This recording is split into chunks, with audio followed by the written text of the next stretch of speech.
Hello दोस्तों, मैं आज आपके लिए लेकर आया हूँ एक ऐसी मोटिवेशन स्टोरी जो आपको बहुत कुछ सिखाएगी। दुनिया में 90% लोग ऐसी गलतियाँ करते हैं। इन फ्यूचर आप ऐसी गलती ना करो। तो दोस्तों चलिए स्टोरी शुरू करते हैं। बहुत समय पहले की बात है। एक बड़ा जंगल था। उस जंगल में बहुत सारे बंदर रहते थे। एक दिन उस जंगल में एक शिकारी आया। उसने सोचा कि इस जंगल में बहुत सारे बंदर हैं। अगर मैं इन बंदरों को पकड़ कर ले जाऊं तो मैं अच्छे खासे पैसे कमा सकता हूँ और मेरा अच्छा खासा गुजारा चल सकता है। वो अपने घर वापस जाता हुआ ये सोचता रहा। अब उसने रात को सोते समय अपने दिमाग में एक तरकीब सोच ली। उसके दिमाग में एक अच्छा आइडिया आया कि कल जंगल में उसको बंदर पकड़ने कैसे हैं। सुबह हुई, सोकर उठा, उसने कांच की 20 बोतलें ली। उन बोतलों का मुंह इतना चौड़ा था कि बंदर का हाथ आसानी से बोतल के अंदर चला जाए और उन कांच की बोतलों में कुछ उसने चने डाल दिए, जिससे बंदर जब चनों को मुट्ठी में भर ले तो उसकी मुट्ठी बंद हो जाए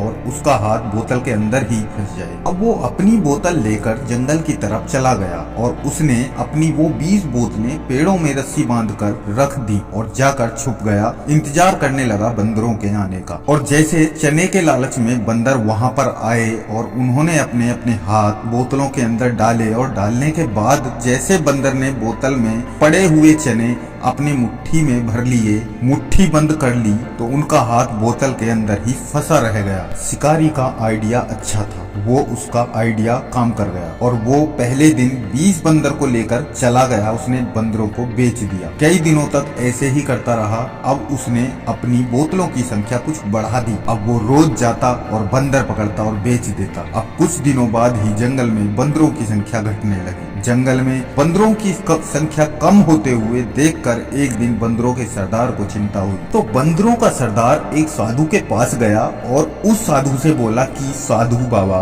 एक शिकारी हर रोज जंगल में आता है और हमारे साथियों को पकड़ कर ले जाता है, जिससे हमारी संख्या कम होती जा रही है। उस शिकारी का क्या किया जा सकता है? उससे बचने का कोई तरीका बताओ। बंदर के सरदार ने ये बात साधु को बता दी। साधु ने उसकी बात ध्यान से सुनी और बोला। साधु ने बंदर के सरदार को एक बात बताई कि जो मैं बात यह आपको बताने वाला हूँ, इस बात को अपने सभी बंदर साथियों को जाकर बता दो और जो मेरी इस बात को ठीक से समझ लेगा वही खुद को शिकारी से बचा लेगा। जो बंदर मेरी इस बात को अच्छे से समझ लेंगे उसका शिकारी कुछ नहीं बिगाड़ पाएगा। यह बात साधु ने बंदर के सरदार को बोल दी। बंदरों का सरदार बोला, बाबा कौन सी बात है? वो कौन सी बात है बताओ। तो साधु बोले कि वो बात ये है कि अपने साथियों से बोलना कि शिकारी आएगा, चने लाएगा, फंसना नहीं है। शिकारी आएगा, चने लाएगा, फंसना नहीं है। अब बंदरों का सरदार जंगल में वापस गया और सारे बंदरों को इकट्ठा किया और उसने सभी बंदरों को ये ही बात समझाई कि शिकारी आएगा,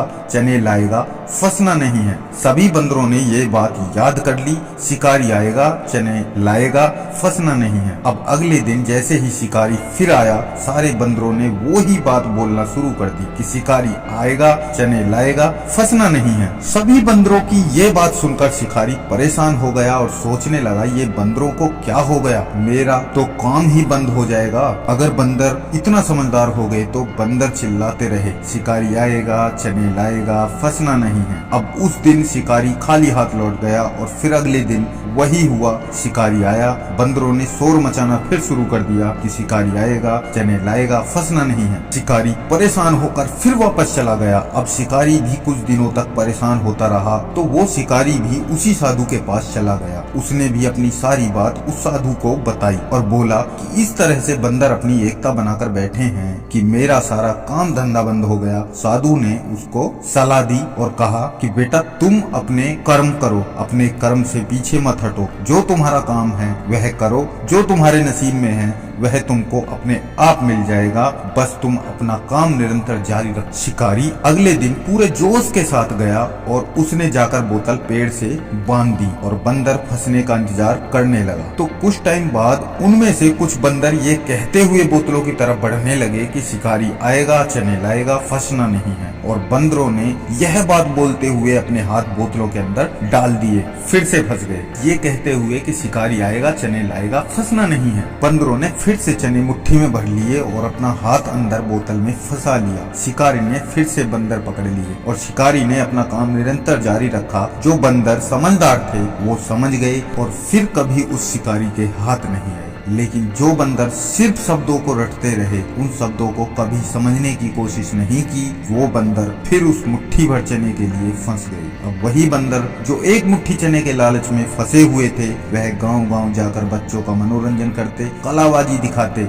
जैसा उनका मालिक उनको ट्रेंड करता वैसे ही वो कला दिखाते, उसके हिसाब से काम करते, उनके हिसाब से ही आराम करते, उसके हिसाब से ही खाते। एक मुट्ठी चने के लालच में उनको जिंदगी भर के लिए गुलाम बना दिया और उनको फिर आदत भी बन जाती है एक मुट्ठी चने के बदले गुलामी करने की। उस बोतल का आकार भी ऐसा था कि अगर बंदर फंसने के बाद भी अगर अपनी मुट्ठी खोलकर चनों को छोड़ देते तो उनका हाथ आसानी से बोतल से बाहर आ सकता था। अगर वो चने छोड़ देता, एक मुट्ठी चने का लालच ना करता, तो ऐसे ही लोग अगर आप देखेंगे तो आपके आसपास भी दिख जाएंगे। कुछ छोटी छोटी सी चीजों के लिए दूसरे लोगों की गुलामी करते रहते हैं। इस कहानी में दूसरी चीज ये है कि आपको अपने आसपास ऐसे बहुत से लोग मिल जाएंगे, अगर उनको कोई अच्छी चीज बताई जाए तो वो लोग तुरंत यह बोल देंगे कि हाँ, हमको सब पता है, हम तो सब जानते हैं, हमको पूरी दुनिया का ज्ञान है। वो हर अच्छी चीज जानते हैं। गांव के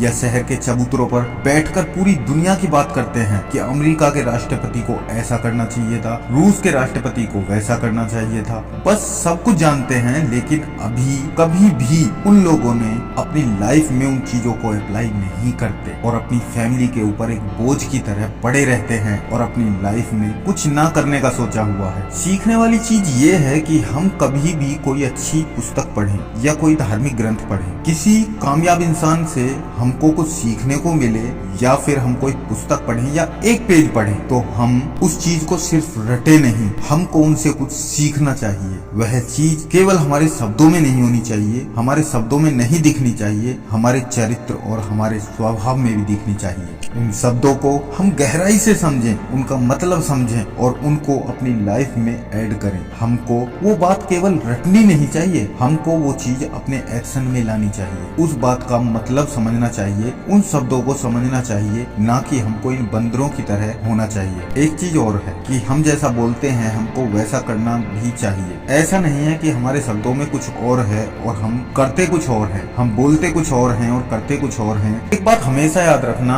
आपसे कभी कोई ये नहीं पूछेगा कि आप कितने बड़े ज्ञानी हैं, लेकिन लोग आपके हालचाल पूछने की आड़ में यह जरूर पूछते हैं कि आजकल आप कर क्या रहे हो, किस लेवल पर हो, क्या चल रहा है। आपसे पूछा जाएगा आप अपनी लाइफ में क्या चेंज लाए, आप अपनी पर्सनैलिटी में क्या चेंज लाए। बस इस वीडियो के अंत में यही कहूंगा कि लालच बुरी बला है, लालच को त्याग दो और अच्छी चीजों को अच्छी तरह समझो, तो आपको अद्भुत परिणाम मिलेंगे, बहुत अच्छे परिणाम मिलेंगे। मैं आपसे ये वादा करता हूँ। दोस्तों, अगर आपको ये वीडियो अच्छी लगी तो वीडियो को लाइक कर दो। अगर आप इस चैनल पर नए हैं तो चैनल को सब्सक्राइब करके बेल आइकन दबा दो, ताकि आपको हमारी आने वाली हर नई वीडियो मिल सके सबसे पहले। हम आपके लिए इस तरह की लाइफ चेंजिंग वीडियो लाते रहते हैं। दोस्तों, छोटी छोटी बातें ही हमारी लाइफ में बड़े बड़े बदलाव लेकर आती हैं। मैं आपका दोस्त विष्णु राणा, मिलते हैं नेक्स्ट वीडियो में। तब तक के लिए wish you all the very best, love you all, thank you, जय हिंद, जय भारत।